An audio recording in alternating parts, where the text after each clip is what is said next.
Black Ops 1 Moon. This was farther than we'd ever gone before in zombies. Farther than we ever thought we'd go. By a couple thousand miles to be exact. And in turn, it gave us more new mechanics than we knew what to do with, making it quite possibly the most complicated map we'd ever seen before. So it's only right that its records should be just as otherworldly as the map itself. Moon has seen it all. Wild strategy changes, error mysteries, cheating scandals, faked games, unbelievable records, insane luck, clutch game-saving moments, and the worst chokes. And today we're going to go through it all. So let's start at the very beginning.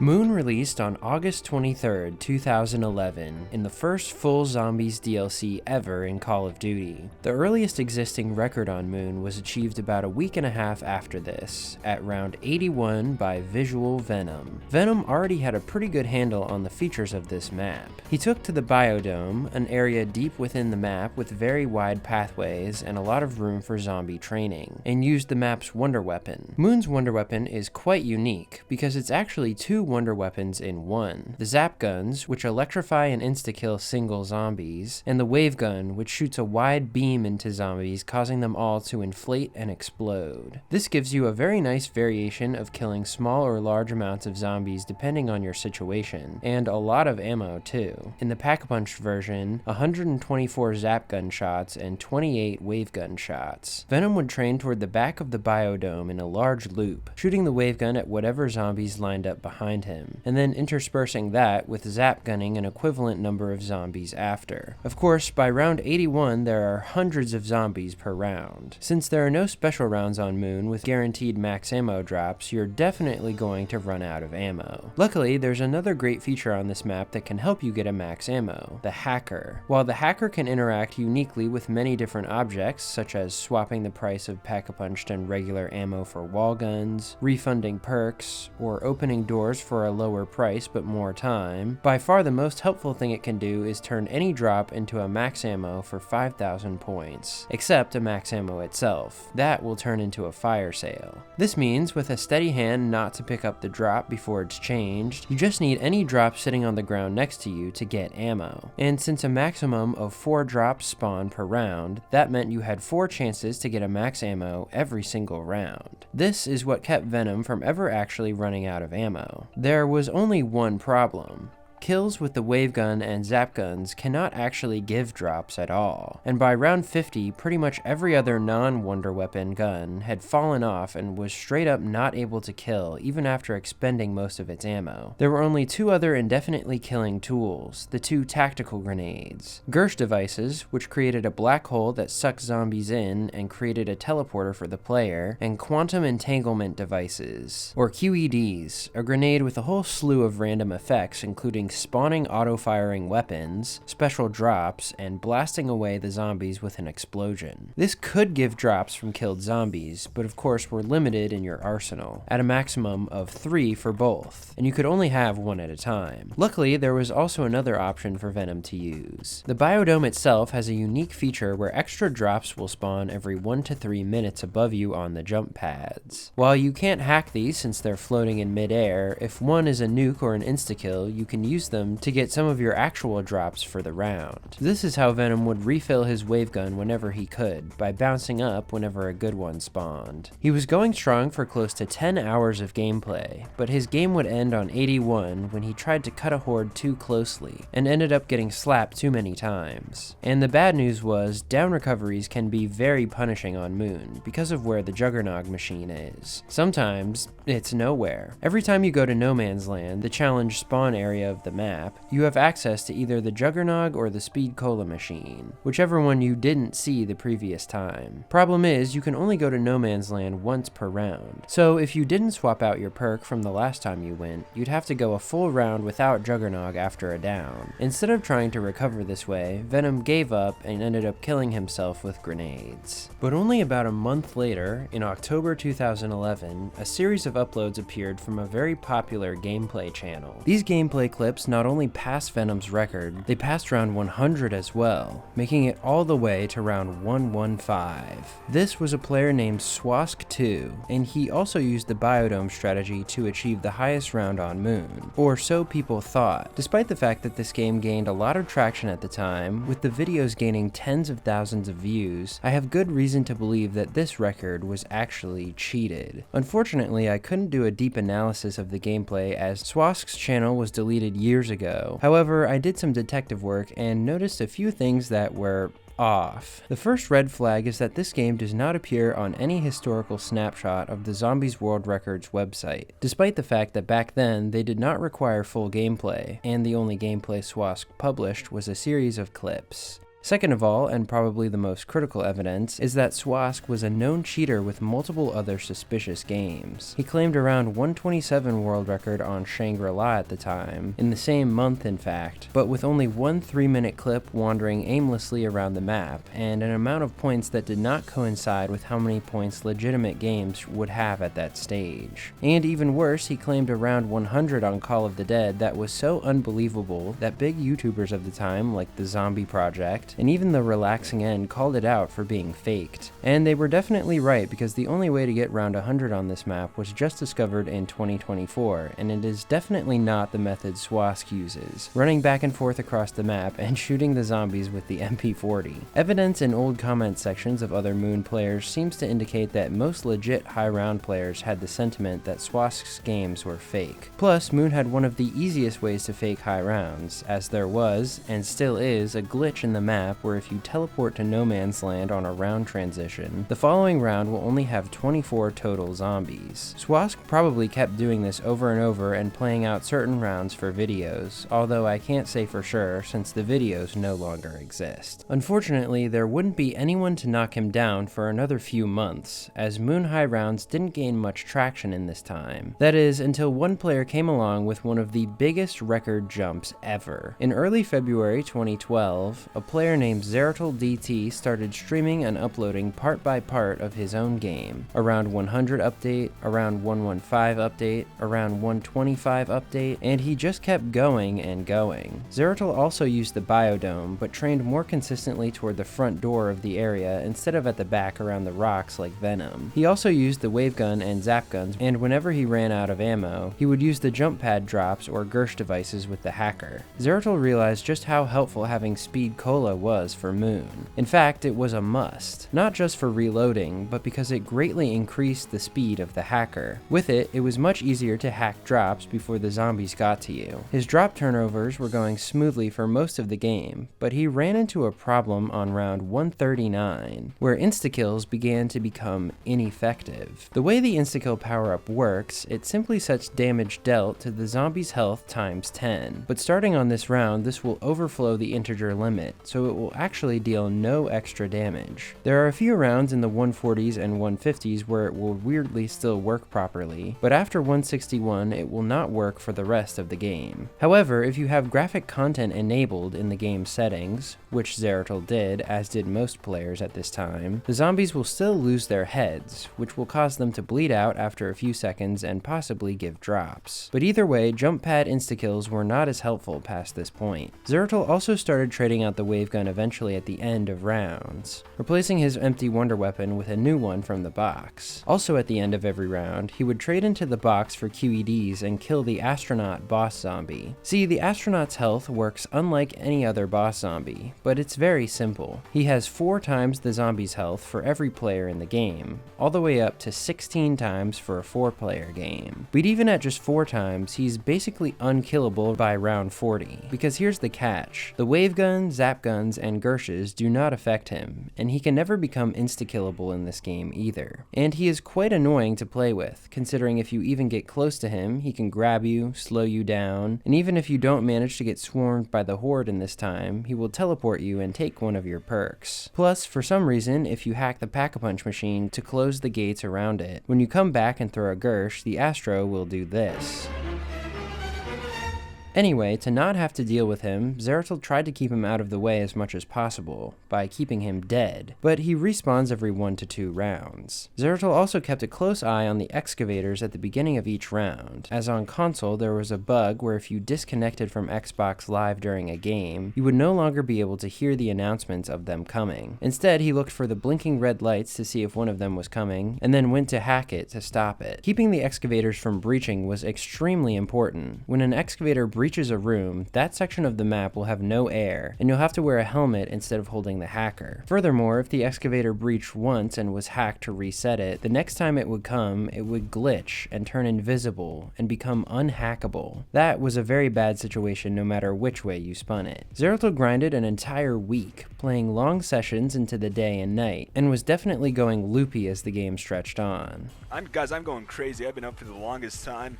My eyes hurt, my fingers are falling off, I don't even know what to do, but I'm going to continue this game. But his persistence kept him through multiple world's firsts. He was the first to hit 100,000 kills on the scoreboard on any zombies map, which he reached on 148 by trick-shotting a zombie with the zap guns. And after he hit round 158, he was also the first player to ever reset on a map, which is when the game's entity counter overflows and the map restarts itself. On Moon, this happens at a little over 75 hours. In his statistics listed at the end of the game, Zeratul noted that he had gone through 121,000 zombies, about 700 Gershes, 200 max ammos, 70 astronaut kills, and 6 AA batteries. And at this point, he went down for a long hibernation to sleep. Zeratul's dedication did not go to waste. This game reigned over Moon as record for a substantial amount of time. It took over a year for anyone to come close.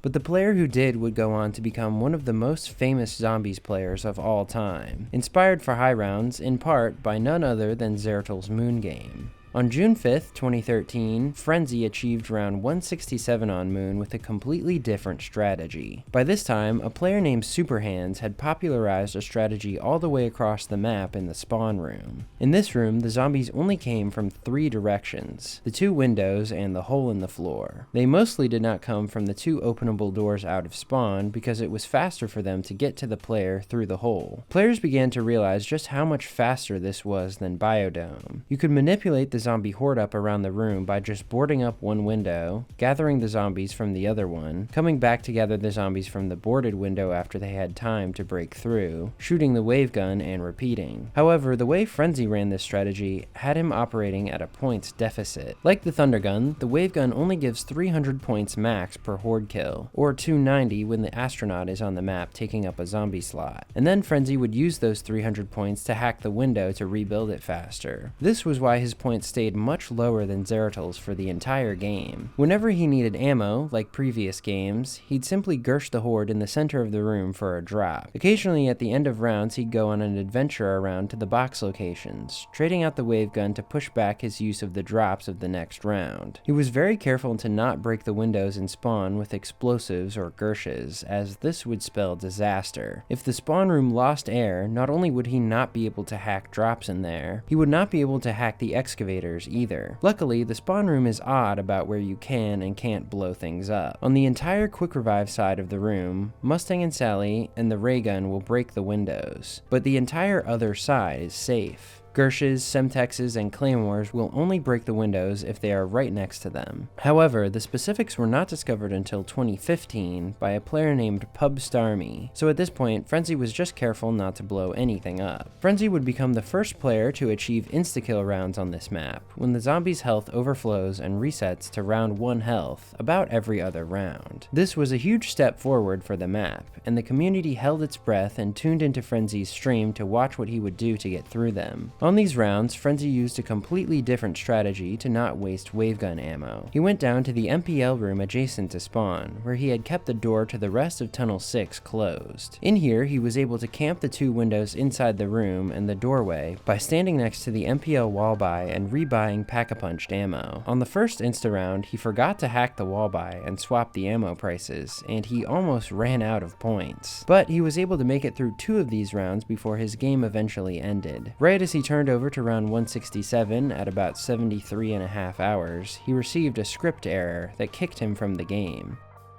Whoa, that is laggy. For some reason. Oh, no way.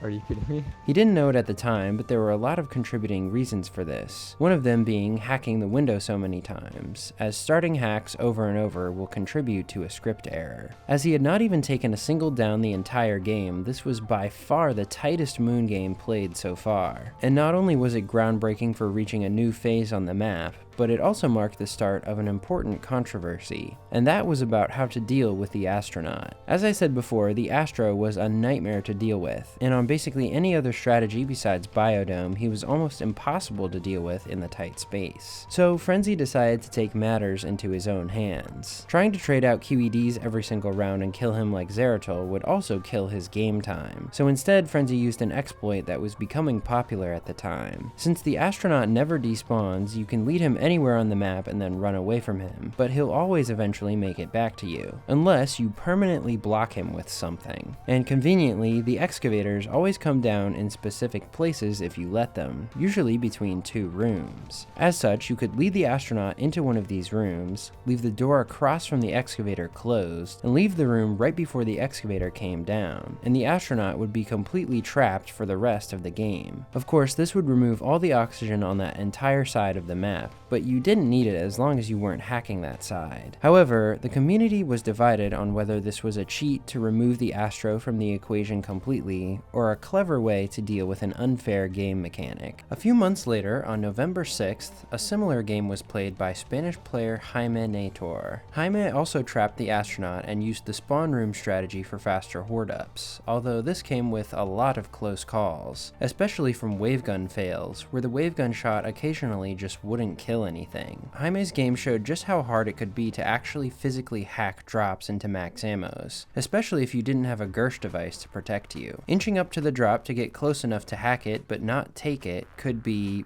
sketchy, to say the least. Plus, if zombies die close to the drop's hacking zone, their hitboxes can make it finicky to hack for a few seconds until they go away. Take this clip, for example, which has to be one of the closest calls I've ever seen on Moon. Even so, Jaime would remain consistent enough to tie Frenzy's record. He actually used a different insta-kill round strategy than Frenzy, choosing to camp out on the Moon surface by mule kick with the pack-a-punched AK-74U, which was slower but safer, as the zombies were more spread out. He managed to reach reset just like Zeratul had after 75 plus hours. It took another few months after that for the record to be untied, but on April 8th, 2014, Swedish Black Ops 1 expert MackanRules inched the record up to round 168. Mackan's game actually went really smoothly, as he got his wavegun and Gershes early, trapped the astronaut early, and played efficiently in the early game. Mackan actually carried out a slightly different version of the Spawn Room strategy, taking a route that didn't have as many cutbacks, hoarding up the zombies quicker, and shooting the hole in the floor when he killed to catch zombies that hadn't even jumped up yet. In addition to that, he also had decent drop luck, meaning he didn't have to waste as much time going to the biodome to farm the jump pad drops when he ran out of ammo, although he still had to do it a total of 26 times throughout the game. He also noted that unlike Frenzy and Jaime, he did not trade the wavegun out at the end of rounds. In fact, he only traded it once in the entire game, on 157 when the biodome drops were not being kind to him. All these aspects made him almost 18 hours faster than Frenzy and Jaime. That's right, when he hit round 168, he was only 56 hours into the game. Mackan only took one down in this entire game, on round 139 when he was trying to hack a drop in the biodome, hoping against hope that the zombies weren't too close behind him. Spoiler alert, they were. He used the same insta-kill round strategy as Frenzy in the MPL room, which also gave him a speed boost. He could have potentially gotten 180 plus with all the time he had left before reset, but the game had other ideas. On 168, when throwing a Gersh, his game stuttered down to 1 FPS before freezing a few seconds later. After Mackan's game, 2014 would go on to become one of the most controversial years ever for Moon. Just a few weeks after Mackan played his game, another player named THO Rodrigo moon bounced all the way to 179, beating Mackan by 11 rounds. But Rodrigo really stretched the boundaries of what what players thought you should be able to do. See, Rodrigo wanted to use a strategy in the Staminup room with the door at the top of the stairs closed. It's quick, there's a lot of room to train, and it's pretty safe, since you could have this entire alcove where no zombies would come from. He could simply run cutbacks until all the zombies were gathered and wavegun them for very easy horde ups. But that would require two things. There's one ceiling spawner in this alcove, but if you've watched some of my previous videos on Black Ops 1, you know that on this game you can disable a ceiling spawn by killing zombies coming out of it too fast. Back in 2014 there was no specific rule against this, so Rodrigo spammed the wavegun into the spawn until it very quickly got cancelled. That way he could run here with no interruptions. The second thing was that with this strategy he could not trap the astronaut. Because of the map layout, you have to open all the way through either Tunnel 11 or Tunnel 6 to get to power, and since Rodrigo's strategy required him to keep one of the Tunnel 11 doors closed, he had to open all the way through Tunnel 6 to get to power, meaning he couldn't trap the Astro there, and the room he was training in was where you'd normally trap the astronaut in Tunnel 11. So instead, he went to greater lengths to get rid of the Astro. He glitched him out entirely. A bug was found where if the Astro spawns in the biodome while you're bouncing between the jump pads, he will not know how to find you even when you land, and he'll just stand still there for the entire game. Some players especially did not like this, as it took dealing with the Astro from using an exploit on him to full on using a glitch on him. As such, this game became a major point of contention for the community. Rodrigo went on to try a brand new insta-kill strategy as well, utilizing the maze of the M16 room in Tunnel 6, although it didn't exactly pan out. Later in the game, he ended up switching to Jaime's insta-kill round strategy of camping outside by Mule Kick with the AK, and eventually reset on 179. Unfortunately, another point of contention on Rodrigo's game was that he did not have full gameplay. A few months later, in August, another player named Sithbass claimed the world record at 178 with full gameplay, using the same Staminup room strategy as Rodrigo, and a range of different insta-kill strategies, like camping there with the packed HK-21 or running full hordes in the biodome. The downside was that, much like Swask, Sithbass was a known cheater as well, despite the fact that he was the founder of the Zombies World Records website, a whole other can of worms for another time. Sithbass was arguably a worse cheater than Swask, as Sithbass had more suspicious or proven cheated games, where he would often toggle God mode or demigod mode to keep himself from dying. So despite him having full gameplay, his game was largely glossed over and not considered record, even though it did appear for a time on ZWR. Even without the demigod scandals, the strategy was hotly debated throughout 2014, but that didn't stop other players from seeing how far this setup could be pushed. By the end of the year, the player who would become probably the most famous Moon player ever would embark on the first giant leap of his career. This was Phoenix, eventually known as Anox, eventually known as FurretCanWalk.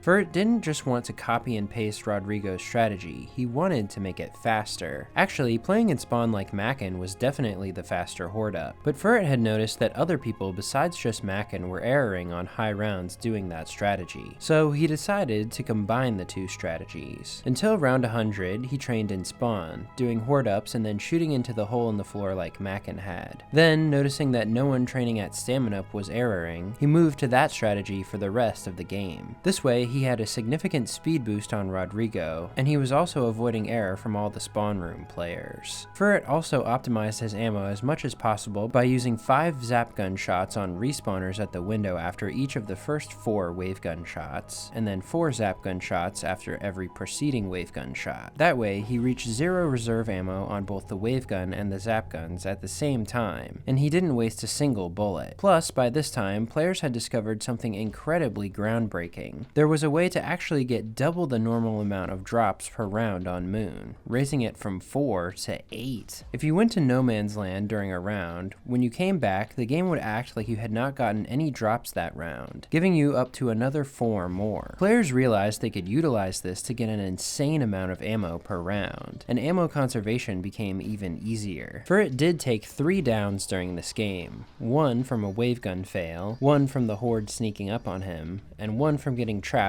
by respawning zombies moving through the map.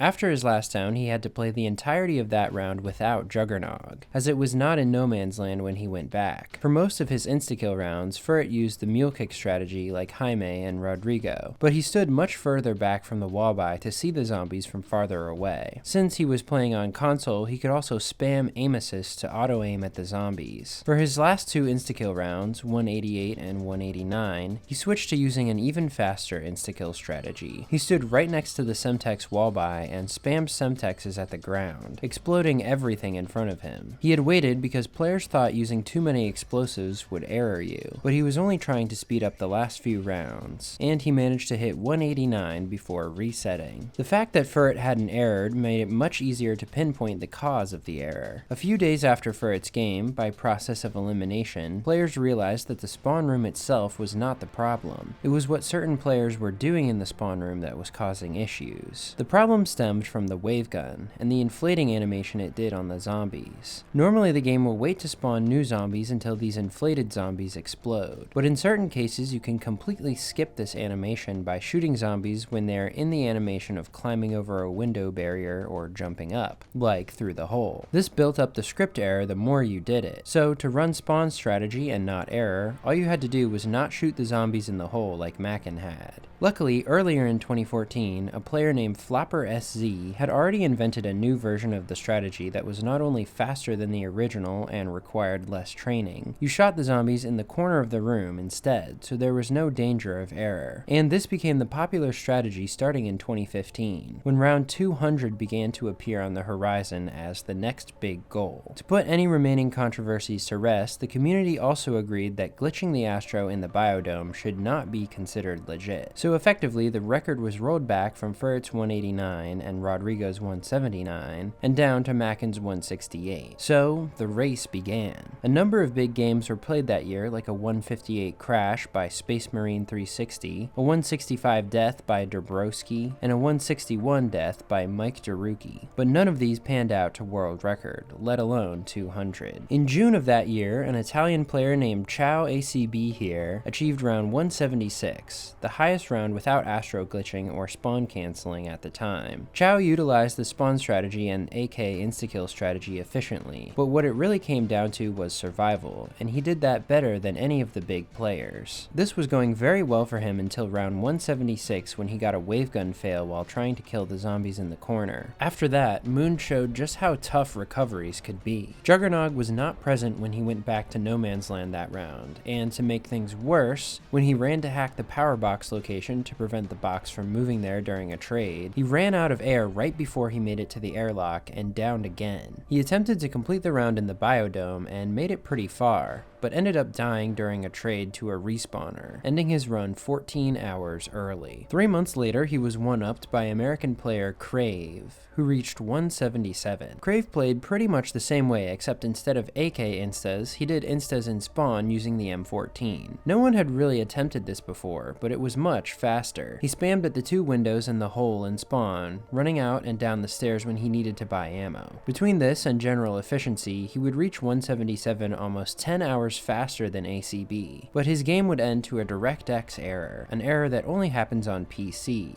when you turn your monitor off too many times. However, as 2015 went on, the competition grew less and less, until Furret was one of the only ones still attempting. The year ended with no progress on the 200, but 2016 was a different story. In January 2016, a trendsetter player named MagicGlobox would play a game to 183, although he did not consider himself to have the record, as he still considered it to be 189. But what he did in the game caught the attention of the community. Globox didn't actually use the biodome method for drops at all. Instead, he simply traded his Gershes into the box for QEDs, then back for a new set of Gershes. And through this game, he proved that this could be faster than doming. Much faster, actually. Globox would end up dying in this game after downing during M14 instas, and unsuccessfully trying a full horde strategy in the biodome while he waited for Jug to come back. But it would become one of the most important games for the future of Moon. Yet, for the time being, Globox would fade into the shadows on the map.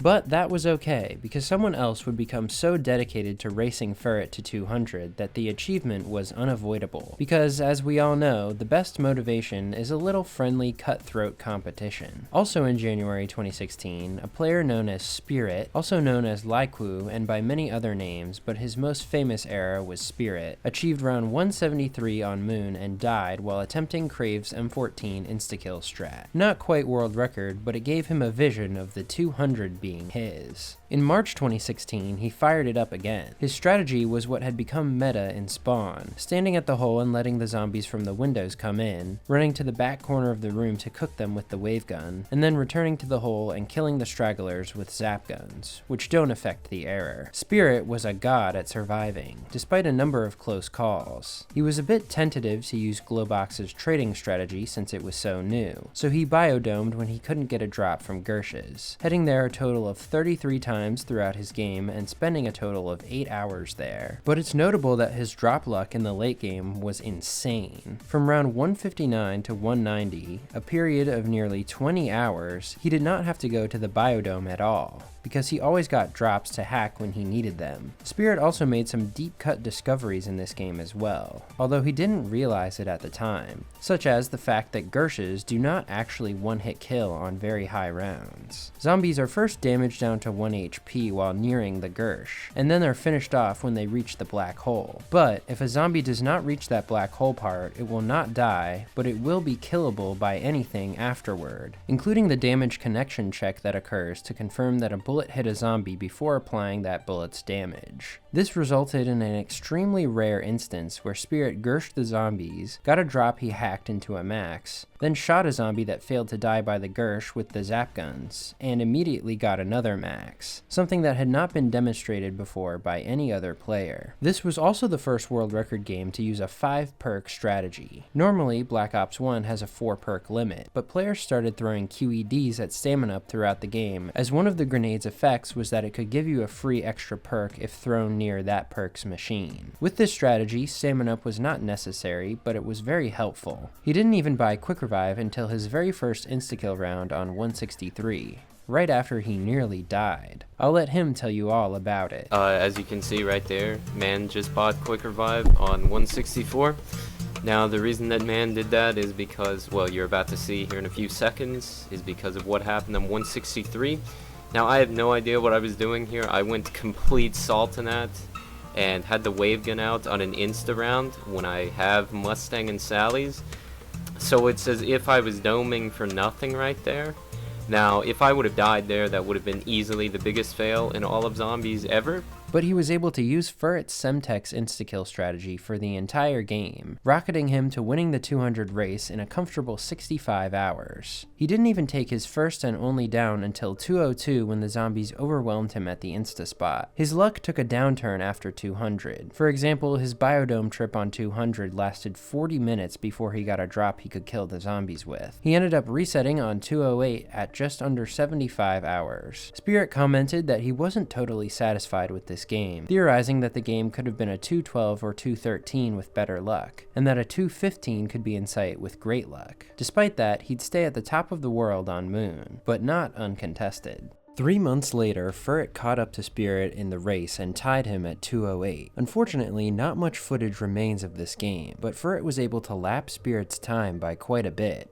6 hours to be exact, simply because he used MagicGlobox's box trading strategy, showing just how powerful it actually was. Unfortunately, his game would freeze in the biodome, likely due to spamming the wavegun too much in the windows in the early game, in addition to having a lot of box hits and throwing a lot of semtexes. But his moonwalk would not end there. By this time, restarts were becoming easier as players had figured out about pre-saving games on Black Ops 1. The name makes it sound very involved, but it's actually pretty simple. When you die and let the game over screen play out and let it start a new game for you, that game will have many of the same initial randomizations as the last game you played. For example, you'll get the same character and first drop cycle, but most importantly for Moon, the mystery box and the hacker will start in the same place. This made it quicker to spend an initial game no-clipping and making sure the box was in the place you wanted it, in this case a place with air, so the biodome, and then killing yourself, letting the game restart, and playing regularly from there. Later in 2016, a massive discovery regarding reset would be made for all maps. Up to this point, players thought the exact reset time was largely random and uncontrollable, but after Furret had made an entity tracker, a player named Oxygen showed that reset directly had to do with how many entities were on the map. What was more, reset could be manipulated by removing certain things such as parts or Easter egg elements to get a longer time. In Moon's case, one of the largest reducers of reset was actually the Simon Says panels near spawn for the Easter egg. Every time these screens flashed, they took up an entity. Therefore, actually playing the minigame became meta, as you would get a longer reset if you finished the minigame and they no longer flashed. Another big entity removal discovered was the triggers to pick up the PES space mask. Since there are 9 airlocks where it's available, holding the PES removes all of these for the time you spend holding it. So it's actually beneficial to hold the PES as long as you don't need to hold the hacker, although this was hard to put into practice. Moon was quiet for the rest of 2016 and all of 2017. Then Furret, still dissatisfied with his game, would return to the map and attempt an even higher round. Here, since we have footage this time, we can see a little better what the trading strategy looked like. The hacker has an interesting interaction with box locations where you can manipulate them to your advantage. There are 4 different box locations on Moon, but if you hack an empty one that is not occupied by the box, it will not only give you a free hit from that location, it will prevent the real box from moving there for 3 to 5 rounds. So if you hack all 3 empty locations, the box cannot move at all for a few rounds. This was very helpful as players could simply force the box to move to spawn where the strategy was, and then keep hitting it over and over with no fear of it running away, then instantly go back to the strategy when they had what they wanted out of it. This was one aspect that made trades much more reliable and faster than running across the entire map to the biodome. Although, of course, you could still mix in doming when you were up there to hack the box location. In this game, Furret did have to start thinking more about what he was trading when. If he used all his Gershes but didn't get a drop, he could trade either Gershes for QEDs and back to Gershes, or he could trade the Wavegun, or both.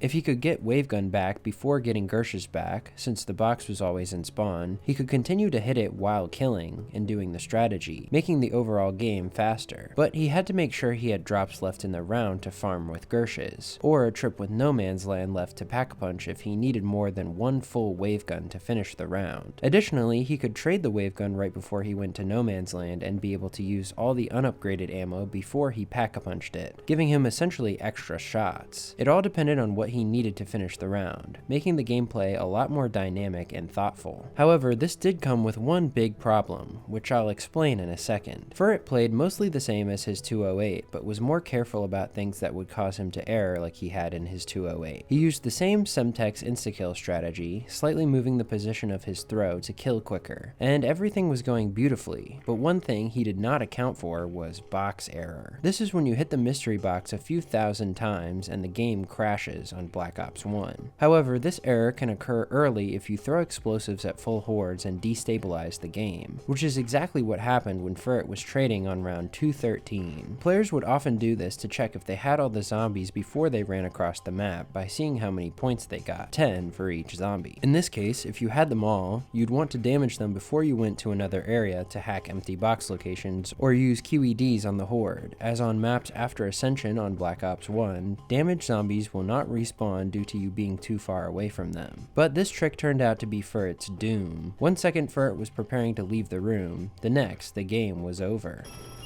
Yo, what the fuck? What happened? Simon. Oh, I saw that live, dude.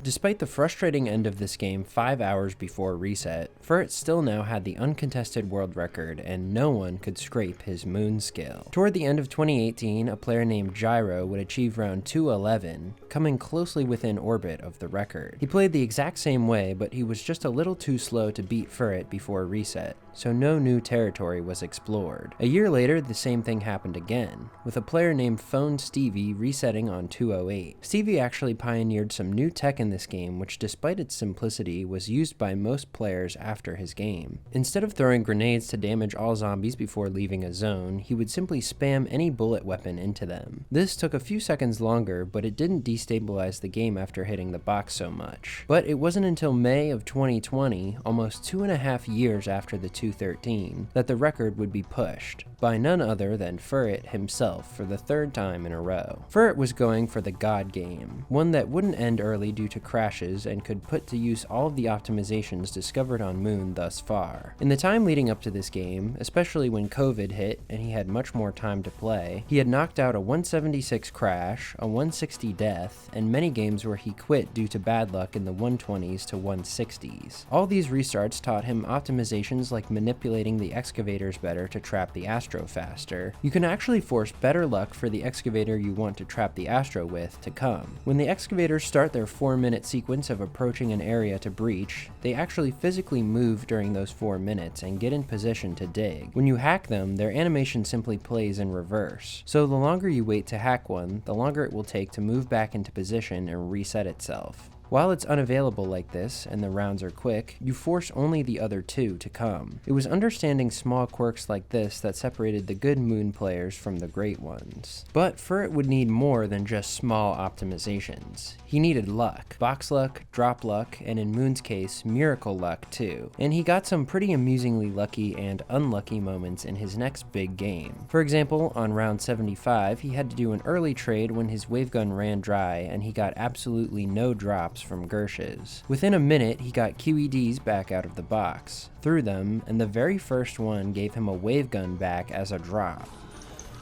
J'ai eu le wavegun avec les QED, wesh.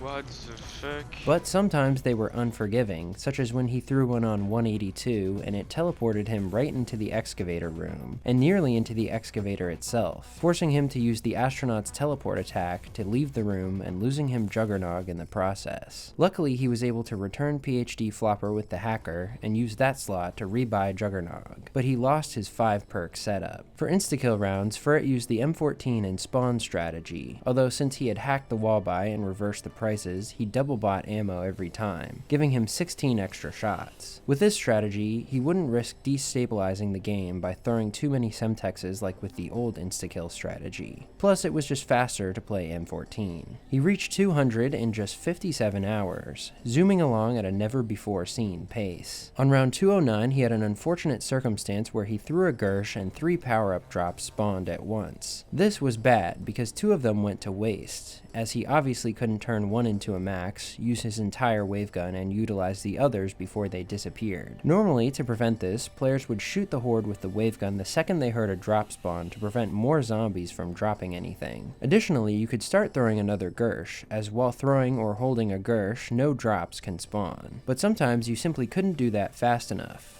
So this was not a never-before-seen occurrence. Another thing working against him and players in general was the infamous Black Ops 1 sound bug. If your audio device disconnects, you will lose all sound for the rest of the game. On Moon, this is doom, as you can't hear drop spawning or excavators coming. This actually happened to Furret on round 212, but he was able to use a zombies program called Twitch Integration Mod, or TIM, to fix it, which is allowed by community standards. On round 221, Furret actually freed the astronaut from the excavator, only to lead him to his death. He could still kill him easily because that astronaut had spawned in on a very early round, and doing so gave him 24 zombies per horde instead of 23, as another zombie could take the Astro's slot, speeding up the round slightly as he had bigger hordes. Once he rolled over to round 222, he knew he would not have time to finish the round, as 221 had taken over an hour and he only had 20 minutes left before reset. So instead, he did what any sane player would do. He used the last 20 minutes to do the Easter egg, which was made a bit easier since 222 is an insta-kill round. Pretty soon, his reset timer finally ran out, and he dove into the chasm right as his game restarted. At the time, this game was considered maxed out, the best Moon game you could get,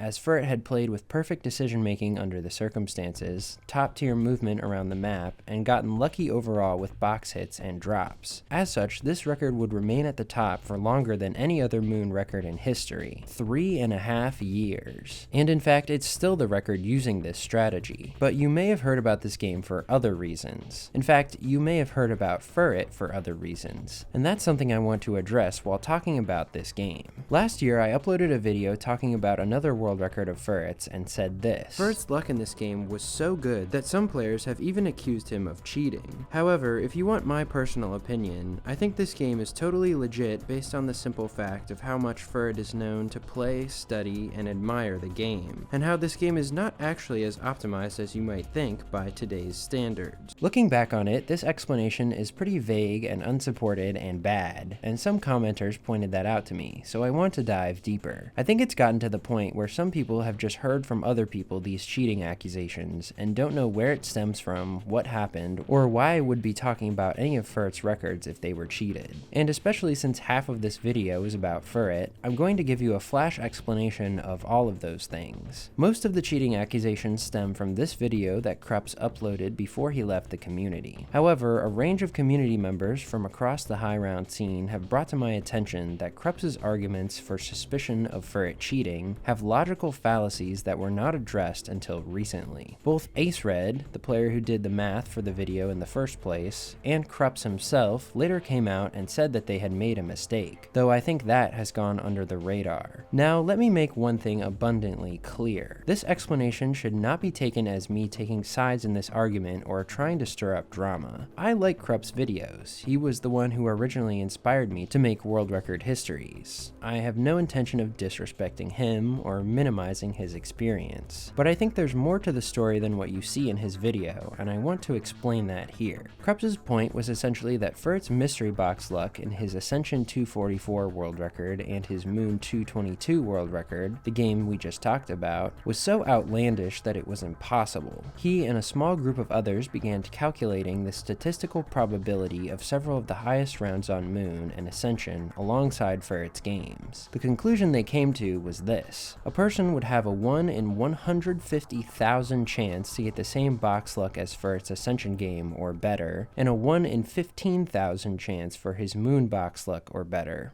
They calculated this by first using a mathematical formula called the binomial distribution, which is used for finding the probability of the number of successes within a set number of trials. In this case, desired weapons out of the randomness of the box. There are 3 weapons they accounted for: the Wonder Weapon and the 2 tactical grenade types. Considering the number of times Furret received the Wonder Weapon, 1 tactical grenade type, or the other out of the box, and how many times he hit the box intending for it in general, they found the likelihood of being as lucky as he was for each. For example, in his Moon 222, the binomial distribution stated that his wavegun luck was in the top 1.1%, his Gersh luck in the top 2%, and his QED luck in the top 30%. However, after finding these 3 statistics, they multiplied them all together, claiming that his luck across all 3 areas in the Moon game was in the top 0.007%. Now, that would be accurate if they were independent events. For example, flipping a coin 3 times in a row for 50% heads or 50% tails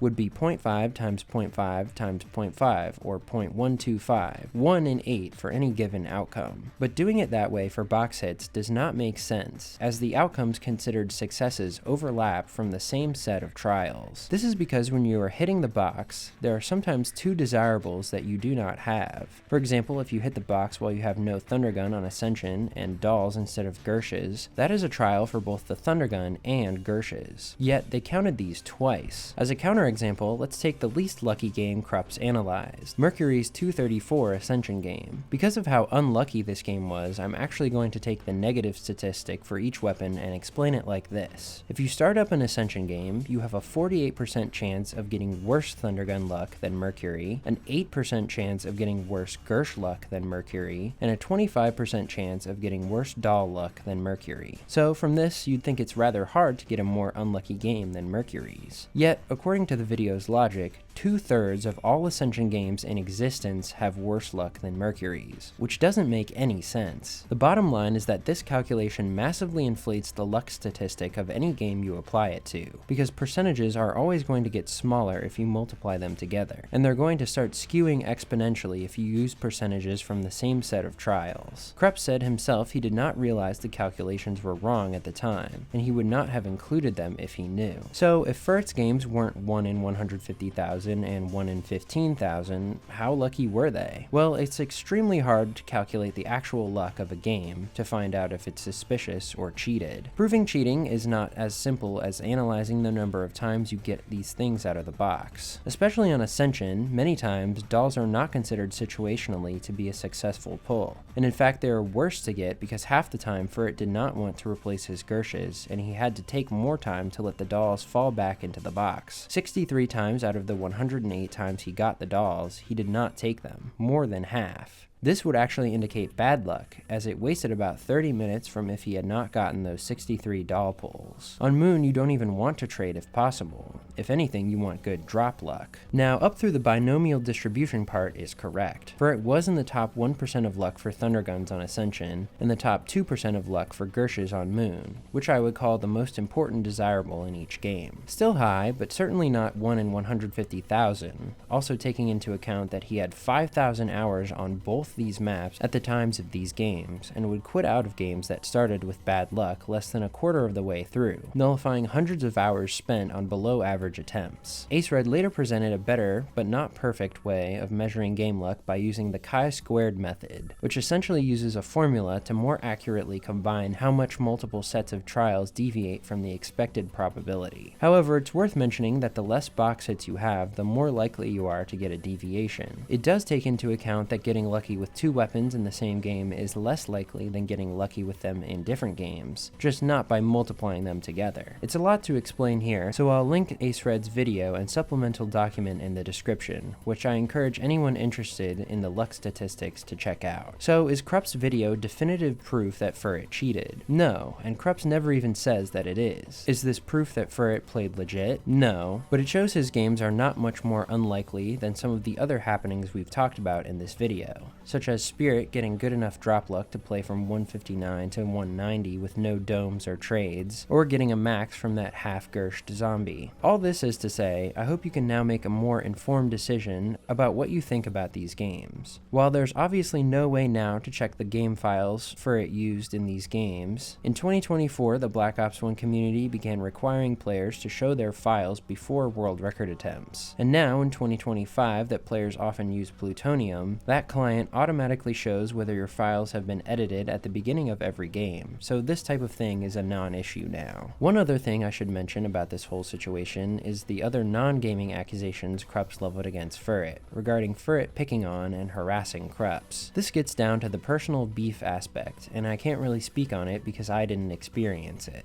I do think Krups was in the right here, as of course he did not deserve the cruel things said against him. The only thing I can say that wasn't said in the video is that Furret has since apologized for saying those things, but I'll have to leave it at that. Anyway, let's jump back to the past and continue the world record history, because Furret's Moon 222 was the end of an era. Not long after this game, Moon would change completely. Since trying to go up against Furret's 222 was very daunting with how perfectly you'd have to play, players began trying to figure out other ways to combat his record, and that led to players doing some digging and reaching. Way back in February 2014, none other than MagicGlobox had discovered an exploit in a certain room on Moon. If you stayed in the little room next to Staminup with the door to Staminup closed, there was only one window the zombies would spawn from, and then an adjacent ceiling spawn. Globox had cancelled the ceiling spawn as this was still popular to do back then, and showed that you could literally just stand at the window shooting the wave gun at the zombies. He made the strategy video public to posed the question to the community at the time. Was this legit? A lot of players said it kind of defeated the purpose of the map if you stayed still and never moved.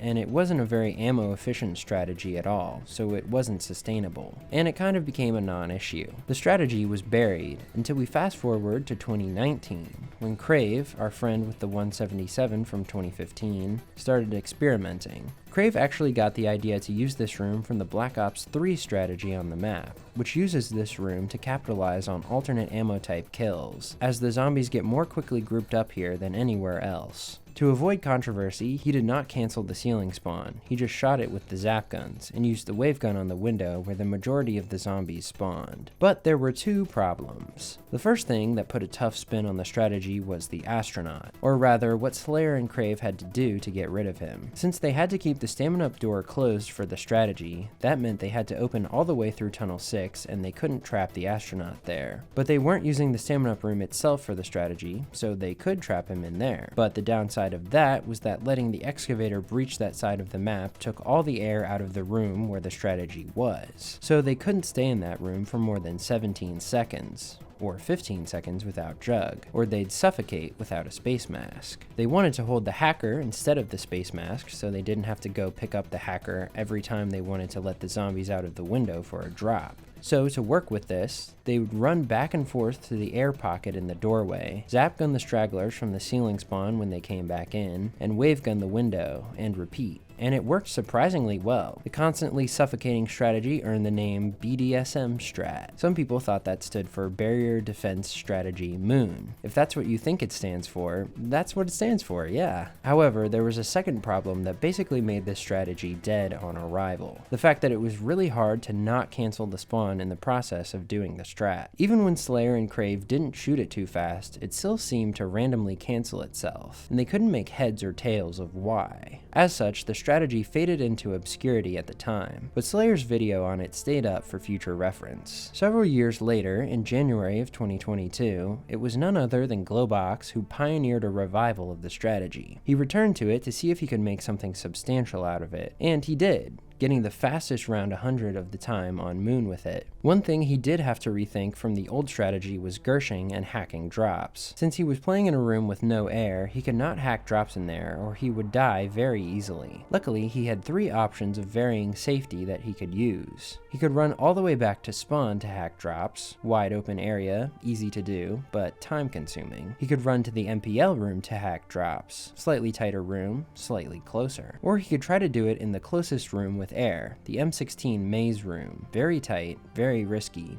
very fast. Globox elected to use the mid-risk version and did it in the MPL room. He would go on to play all the way to 150 this game, where he ended up dying. Not exactly from the strategy, but from missing a zap gun shot in no man's land, but it showed the community a whole new side of Moon, and fueled motivation toward Furret's record. And what was more, Globox managed to never cancel the spawn. This put a lot more attention on the inner workings of the strategy. The game was hardly even over before people started trying it, and one of the first things they found was why the spawn seemed to get randomly cancelled in the past. It was a very technical reason. In zombies, there are things called master spawners, which are like invisible nodes that control the spawns in a zone where zombies rise out of the earth. As a zombie gets loaded into the map, that zombie's hitbox will appear for a split second at these master spawners before that zombie appears in a riser or ceiling spawn. A lot of times these master spawners are under the map, out of the way, but for some reason, Treyarch put the master spawner for this room right between the window and the ceiling spawn, in full view of the player. So players were shooting this master spawner the second a zombie spawned there, killing the zombie, and then since that zombie never made it to the ceiling spawn, the game would stop knowing how to conjure zombies from there, and the zombies would simply all come from the window. This effectively canceled the spawn similar to how you could cancel it from simply shooting into the ceiling spawn too fast. But upon realizing this, players noted that you just had to take extreme caution not to accidentally do this. But that wasn't where the optimizations ended. By the end of the month, a player named Sari realized that you could play with the astronaut in the room. Sari found that if you kept babysitting the Astro around the pillar, he would never make it to you, and you would be safe from his perk grabs. This was huge for 2 reasons. A, it totally negated the need to run into the airlock every few seconds, as you could keep the excavator from breaching, and maintain air inside the room. And B, you didn't have to run to spawn, or MPL, or even M16 to gersh and hack drops. You could do it right in the room you were playing in. Unfortunately, Sari's tweet on the subject got buried, and his idea didn't gain much traction until much later. Players began to run the different versions of this strategy throughout 2022, but they were still met with challenges. The biggest one was that the master spawner became even harder to not cancel on insta-kill rounds. With this new strategy, the logic logical Insta's strat was just to use the nearest wall-by rifle on the 2 spawns, which was the M16 a few rooms over, especially since the M16 has a grenade launcher, which is apocalyptic on Instas. A little too apocalyptic. If your shot hit the window just wrong at the wrong time, it would insta-kill the zombie in the master spawner and cancel the ceiling spawn. Since the community was leaning at this point toward considering spawn canceling unlegit, players who canceled were basically forced to quit out. The amount of people up for the challenge of restarting if this happened dwindled, but the 2 most competitive Moon players of this time became Brazilian NoMoleMan and Furret himself. But for MoleMan especially, his missions kept crashing and burning due to the spawn canceling, losing at least 7 world record attempts past Instas across 2022 and 2023. Furret also had his own slew of problems trying to beat his own record. In December 2023, he played all the way to 218, set to destroy his record over 20 hours faster, but the game went from fine to gone in seconds. He got hit one too many times right before throwing a Gersh, and couldn't get out of the animation in time to get out of the way of the last hit. It didn't help that, with the new developments, Staminup was more necessary than Quick Revive, so players elected to get that and just try to not take any downs. After all, in very high rounds, when you needed to use No Man's Land every round to get extra drops, a down could force you to go on an early trip to No Man's Land and waste tons of drops and therefore ammo, and it just wasn't worth it. But the very next month, the record would finally be beaten, although it wouldn't be by either of our Moon Titans. It would be by an OG but fairly unknown player named Porterico. On January 27th, 2024, he reached round 233 with the new strategy. Porter actually did buy Quick Revive and used the no air strategy, as he didn't want to have to deal with the Astro for the entire game, especially on insta-kill rounds. That way, he could more accurately place his grenade shots in the window and not have to lure the Astro constantly to the back of the room. Porter would play it safe with Gershes, running all the way back to spawn to use them for drops, but it kept him alive, and he was careful enough not to cancel the spawn for the entire game. Unfortunately, his game would still end 6 hours early when he received a script error while trading after a down. Of course, Moon was far from over. Porter had played a great game, but he had played very safe, and MoleMan and Furret's race was still on to see who could play out the most optimized game with all the new knowledge to reset. But there were still more attempts to slog through before anything would come of it. In June, both MoleMan and Furret got promising games, but MoleMan's would end to a spawn cancel on 225, and Furret's would end to a game crash on 206.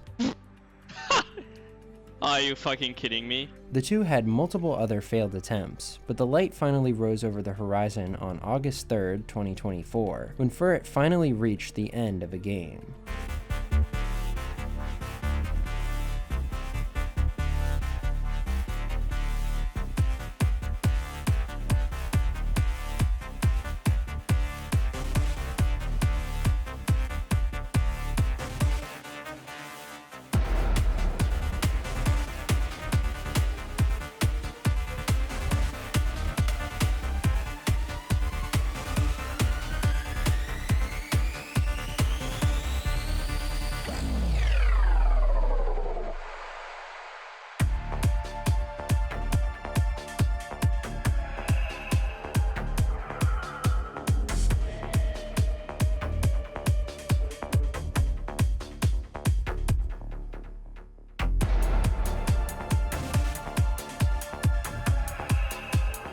The game played out much the same as his previous attempts, but it was very different from Porter's game. First of all, Furret played Ceres' way, with the Astro, frequently running to the back of the room to lure the Astro back and forth. He would wavegun and reboard the window every time enough zombies queued up in it, and he would shoot zap guns at the ceiling spawn, careful to never miss a shot and waste ammo. He would also never shoot the zap guns when the master spawner was in his path. He would either stand with his back to it or with it around the corner behind the column. When he needed wavegun ammo, he'd run cutbacks in the room to let the zombies out and hoard them up, run once around the entire room, then throw a Gersh from the top of the stairs. If he got a drop somewhere in his 3 Gershes, he'd hack it and continue the strategy. If not, depending on factors like No Man's Land trips and drops left in the round, he'd trade the wavegun, Gershes, or both into the box. He was also able to apply a number of very in-depth optimizations that had been discovered and and popularized over the past year or two. First, and possibly the most helpful, he was able to exploit the despawn mechanic to his advantage. Remember when I was talking about how zombies will not respawn due to distance when they're damaged? There's another interesting aspect to this mechanic. When they're undamaged, they only have the opportunity to respawn due to distance every 10 seconds, starting at the beginning of the game. And they will not do this if you're looking at them, even if it's through a wall. So when Furret had to run back to the strategy room, he would look at the zombies through the wall every time his timer ended in a 0. And when he was ready for the zombies to respawn behind his window, he could look away and they would play right into his hand. Second, Furret played with the game at 250 frames per second, whereas most of his predecessors had played at much lower, like 125. But on Moon, if you play at 125 FPS, you will fly longer in low gravity and start randomly flying more while trying to run. This increase helped Furret have much better control of his movement. Also, he was able to abuse No Man's Land's spawn delay to speed up early rounds. This was a discovery made on Black Ops 3 that also applied to Black Ops 1, that every time you go to No Man's Land, it decreases the spawn delay by a round, so zombies spawn faster earlier in the game. Additionally, a prolific player of the map named NeoTelos had discovered a more efficient way to throw QEDs for drops from the zombies when in the middle of a Gersh trade. Once you had swapped out your Gershes for QEDs to swap them back again, it was good to be able to use the QEDs to farm your max ammo quicker if possible. The problem is that the QED has a ton of random effects. Besides spawning a drop, the only effect that's really helpful to you in trying to kill zombies on a high round is the astronaut death explosion effect. Luckily, NeoTelos had found a way to make the chances of this happening much higher. Because all the weapon drops essentially act like normal drops, you can prevent any drop-related QED effect from occurring by throwing the QED slightly outside the map, like in a window barrier. This removed about a third of the QED's effects and made them much more helpful to you. You could also throw them in the frame of the hole in spawn to make it less likely for them to break the windows with a grenade or spinning weapon effect. Finally, Furret was also able to use the concept of the Gersh map to his advantage, as he showed in 2024 that Gersh teleports were more specific than people thought, as when you're standing in a given zone, there are specific points the Gersh can teleport you to out of the available spawn points. All of these helped his time and his efficiency. On insta-kill rounds, depending on where the Astro was in the room, he'd either stand right by the window cutting down the zombies in there, and the ceiling spawn with the M16, and when the Astro got too close, he'd back up and fire nades into the window from afar, and peek the ceiling spawn as well. He also had enough time to Bowie knife the zombies dropping from the ceiling spawn, since they have a long spawn animation. And he ran this the whole game like a well-oiled machine, but even he wasn't perfect. There were several times, especially on insta-kill rounds, where he got grabbed by the Astro and had a perk taken. In cases of jug or speed, he had to play around without it, grabbing it back whenever it was available, which sometimes was sketchy, especially if he had to lure the Astro away from the strategy room for a bit and then try to run back there. His drop luck was also not very good, causing him to have to do a lot of trades. By 233, he had about 500 more box hits than Porter. Still, Furret soared past Porter's 233 10 hours faster, and made it all the way to 252, the highest round on all of Black Ops 1, before reaching reset. Once again, on the final round, he just started messing around as he knew he didn't have time to finish, and timed his dive into the chasm perfectly with the reset timer. For comparison to some of the earlier games, by the end of the 76.5 hours, Furret had over 482,000 kills, 12.5 million points, and 20,000 headshots from insta-kill rounds. 252 is where the record still remains at the time of this video. However, as said by Furret himself, it's far from the perfect Moon game. Bad drop luck aside, his average hits to get back the wavegun and Gershes were okay, but far from good. Plus, there was the lost time to the Astro. And despite Furret being on top for almost all of the modern era of Moon, he's far from the only one attempting the map. NoMoleMan is still manning missions to the record, and just recently a player named Levi Does Gaming achieved the second highest round on Moon, and the highest round without a down on all of Black Ops 1, 246. So the map is certainly not as underpopulated as the real Moon. Furthermore, I want to talk about another massive achievement that happened on Moon this year, which is the co-op world record of 200. 200 finally! Jesus! Now I can sleep. This is by far the highest co-op round on all of BO1, and was finally achieved by Brazilians NoMoleMan and Kino BR, who played on Plutonium where they could leave and rejoin the game and take pause breaks to maximize their time playing. They did the 2-player version of the modern strategy, where Moleman would run the solo role with the wavegun close to the window, and Kino was on astronaut babysitting duty, leading him on a wild goose chase around the room. Kino also assisted with revives if needed and holding the zombies during trades. They actually had quite a few close calls, especially due to extreme lag when their Brazilternet came full focus. On insta-kill rounds, Kino covered the window and the zombies spawned so slowly from the ceiling spawn that Moleman was actually able to just knife them. They came very much down to the wire on 200, almost not making it before reset hit, but they scraped by just in time and died while messing around on their victory lap. So what does all this mean for the future of Moon? How can the map progress any more past where it's already at? Well, there are already more optimizations never before used in a world record game that could be applied. First of all, you could just get luckier than Furret. Furret had almost 3,000 box hits by the end of his 252. 20 is an average trade average for any weapon in the box, since while you're holding your loadout there are 20 weapons left in the box. Furret had an 18.67 trade average for the wavegun, which is a bit above average, but his Gersh and QED luck were below average. Compare that to 2 other high round Moon games from this year, Slaying Season's 237 and Moleman's 225, and we see that it's not hard to end up with much better averages than Furret. Unfortunately, Slaying was slower than Furret due to the fact that he trapped the Astro and had to Gersh and spawn, and Moleman cancelled the ceiling spawn by accident. But also, there are a few variations on insta-kill rounds players have found this year that are theoretically faster than what was used in the 252. First, in October 2025, zombie strategist Hermetrix uploaded a video on using Mule Kick and the Pack-a-Punched HK21 at the window to camp longer and do less ammo runs by just Gershing for drops when running out, effectively making the strategy about 1 SPH faster. However, you would only be able to use this when the astronaut is not present, as having him in the room makes it much harder to hit the window when he's close. So it's most helpful when you can kill him the previous round with QEDs. But furthermore, Furret found another way to do instas that doesn't require a change in strategy, just a change in settings. Nowadays, most players reduce graphic content to get extra time on reset, but there's a little known quirk with this on maps where you use explosives on instas. When you have graphic content unreduced, zombies die and respawn a full second faster from things that would turn them into crawlers on insta-kill rounds, so explosives near the ground.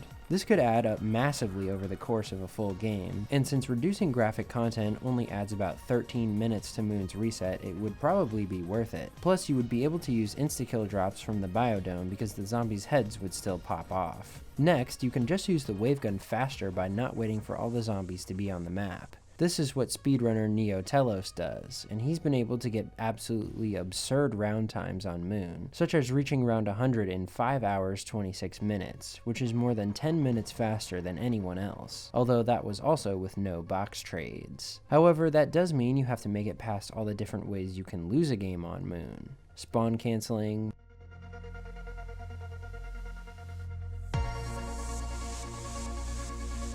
missing an excavator, What? What the fuck?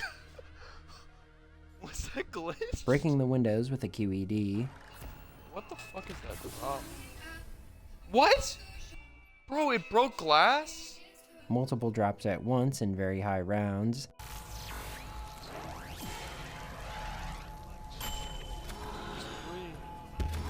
There's more.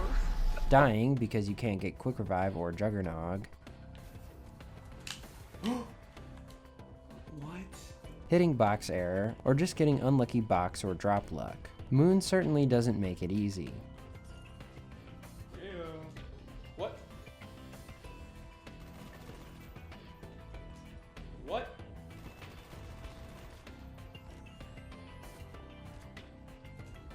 What?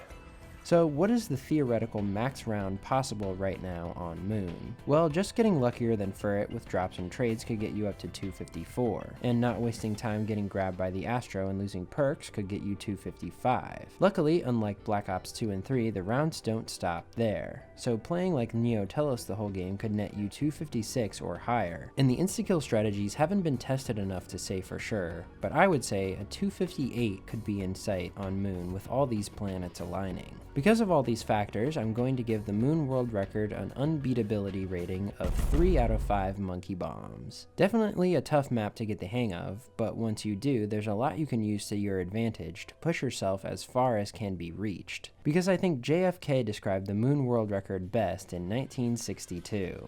We choose to go to the moon in this decade and do the other things, not because they are easy, but because they are hard. I'm wonderful, and this has been the complete world record history of Moon. Thanks for watching.